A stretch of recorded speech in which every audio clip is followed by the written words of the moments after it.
ಇದೇ ಚಿಕ್ಕಮಗಳೂರಲ್ಲಿ ಈಗ ಸರ್ಕಾರಿ ಬಸ್ಗಳ ಓಡಾಟ ಇಲ್ಲ. ಒಂದೇ ಒಂದು ಬಸ್ ಕೂಡ ರಸ್ತೆಗಿಳಿದಿಲ್ಲ. ಬಟ್ ಪ್ರಯಾಣಿಕರು ಈಗ ಯಾವುದ್ರ ಮೇಲೆ ಡಿಪೆಂಡ್ ಆಗಬೇಕು? ಅಲ್ಲಿ ಒನ್ಸ್ ಅಗೇನ್ ಖಾಸಗಿ ಬಸ್ಗಳ ದರ್ಬಾರ್ ಜೋರಾಗ್ಬಿಟ್ಟಿದೆ. ಸಾರಿಗೆ ನೌಕರರ ಮುಷ್ಕರದ ಹಿನ್ನೆಲೆ ಖಾಸಗಿ ಬಸ್ಗಳ ಓಡಾಟ. ಕೆಎಸ್ಆರ್ಟಿಸಿ ಬಸ್ ನಿಲ್ದಾಣದ ಒಳಗಡೆ ಬಂದಿದೆ ಖಾಸಗಿ ಬಸ್.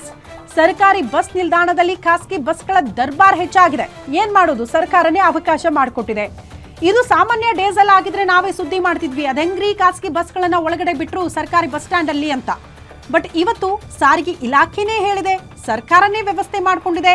ಖಾಸಗಿ ಬಸ್ಗಳ ಓಡಾಟ ಮಾಡೋದಕ್ಕೆ ಅವಕಾಶವನ್ನ ಸರ್ಕಾರನೇ ಮಾಡಿಕೊಟ್ಟಿರೋದ್ರಿಂದ ಸರ್ಕಾರಿ ಬಸ್ ಸ್ಟ್ಯಾಂಡ್ಗಳಲ್ಲಿ ಖಾಸಗಿ ಬಸ್ಗಳು ನೋಡೋದಕ್ಕೆ ಸಿಗ್ತಾ ಇದೆ.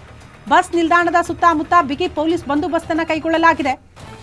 ಯಾಕಂದ್ರೆ ಸಿಬ್ಬಂದಿಗಳು ಆಕ್ರೋಶಗೊಂಡು ಈ ಮುಷ್ಕರ ಹೋರಾಟಗಳು ಆದಂತಹ ಸಂದರ್ಭದಲ್ಲಿ ಪರಿಸ್ಥಿತಿ ವಿಕೋಪಕ್ಕೆ ಹೋಗಬಾರದು, ಯಾವುದೇ ರೀತಿಯ ಅಹಿತಕರ ಘಟನೆಗಳಾಗಬಾರದು, ಖಾಸಗಿ ಬಸ್ಗಳ ಓಡಾಟಕ್ಕೆ ತಡೆ ಒಡ್ಡಬಾರದು, ಪ್ರಯಾಣಿಕರಿಗೆ ಸಮಸ್ಯೆ ಆಗಬಾರದು ಅನ್ನೋ ನಿಟ್ಟಿನಲ್ಲಿ ಪೊಲೀಸರು ಕೂಡ ಅತಿ ಹೆಚ್ಚಿನ ಭದ್ರತೆಯನ್ನು ಒದಗಿಸಿದ್ದಾರೆ. ಸದ್ಯ ನೋಡಿ ಈ ದೃಶ್ಯಗಳು, ಕಲರ್ ಬಸ್ ಎಲ್ಲ ನೋಡೋದಕ್ಕೆ ಸಿಗ್ತಾ ಇದೆ ಇವತ್ತು. ಯಾಕಂದರೆ ಸಾರಿಗೆ ಬಸ್ ಅಂತ ಅಂದ ತಕ್ಷಣ ನಮಗೆಲ್ಲ ಒಂದು ಇಮ್ಯಾಜಿನೇಷನ್ ಇರುತ್ತೆ ಇಂಥದ್ದೇ ಬಸ್ಗಳು ಅಂತ. ಬಟ್ ಇವತ್ತಿಲ್ಲ, ಖಾಸಗಿ ಬಸ್ಗಳು ಕಲರ್ಫುಲ್ಲಾಗಿ ನೋಡೋದಕ್ಕೆ ಸಿಗ್ತಾ ಇದೆ. ಬಸ್ ಸ್ಟ್ಯಾಂಡ್ ಒಳಗಡೆನೇ ಎಂಟ್ರಿ ಕೊಟ್ಟಿದೆ ಖಾಸಗಿ ಬಸ್ಗಳು.